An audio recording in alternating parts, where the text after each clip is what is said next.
Praise lord. చూడండి, సమస్తము నూతనంగా చేయుచున్నాను. ప్రకటనలు చూడండి, ప్రకటనలు 2:21-5లో ఉంది మాట. సమస్తము నూతనంగా చేయుచున్నాడు కాబట్టి మునుపటి వాటిని జ్ఞాపకం చేసుకొనుకుడి, పూర్వ సంగతులను తలచుకొనుకుడి.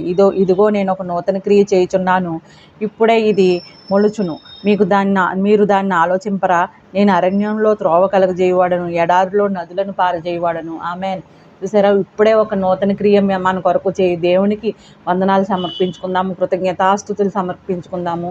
మునుపటి వాటిని అన్నిటినీ మరిచి ఈ యొక్క నూతన సంవత్సరంలో నూతనమైన గోల్స్ ఏమైతే ఉన్నాయో, మనకి ఏమైతే మనం రీచ్ కాలేక వదిలేసాము అవన్నీ కూడా మరి ఈ యొక్క నూతన సంవత్సరంలో మళ్ళీ తిరిగి పొందుకుంటాము.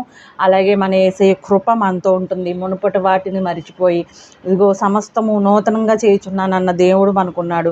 మరి యెషయా 43లో ఉంది ఈ మాటలు 18-19లో చక్కగా చదవండి. అనుదినం అనుక్షణము మనం దేవుని మాటలతో నిద్ర మేల్కొని, దేవుని మాటలతో మరి పండుకొని, దేవుని మాటలతో నిద్ర మేల్కొన్నట్లయితే సంవత్సరం అంతా ఆయన కాపుదల కృప మనకు తోడై ఉండును గాక. ఆమేన్. హల్లెలూయా, హల్లెలూయా.